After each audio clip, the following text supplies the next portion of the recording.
ఈ రాష్ట్ర ప్రభుత్వానికి చెప్పేది ఒకటే, కేసులు ఎన్నైనా పెట్టుకోండి, ఏం చేసుకుంటారో చేసుకోండి, మా నాయకుల మీద మీరు ఏం చేసినా పర్వాలేదు, కానీ 9వ తారీఖు నుండి ప్రారంభమయ్యే శాసనసభ సమావేశాల్లో, శాసన మండలి సమావేశాల్లో తప్పకుండా మీ ప్రభుత్వం యొక్క నిర్వాకాన్ని, సంవత్సరం పూర్తయిన తర్వాత మీ రాష్ట్ర ప్రజలకు చేస్తున్న అన్యాయాన్ని ఎలుగెత్తి కొట్లాడుతూనే ఉంటాం, ప్రశ్నిస్తూనే ఉంటాం, పోరాడుతూనే ఉంటాం.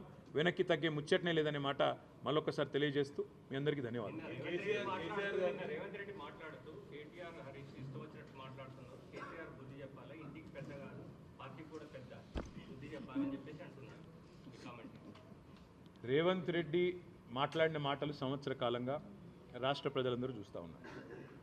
నోటికి హద్దు అదుపు లేకుండా, కనీసం మర్యాద సంస్కారం అనేది లేకుండా, గతంలో సోనియా గాంధీ గారిని ఎట్లయితే ఇదే నోటితో, అడ్డమైన నోటితో దూషించినాడు, సోనియా గాంధీ గారిని బలిదేవత అని ఆనాడు వేరే పార్టీలో ఉండి దూషించాడు, అదే పద్ధతిలో ఇవాళ మళ్ళీ తెలంగాణ ప్రధాత కేసీఆర్ గారిని మళ్ళీ ఈయన మాట్లాడిన మాటలు రాష్ట్ర ప్రజలు మొత్తం చూసినారు.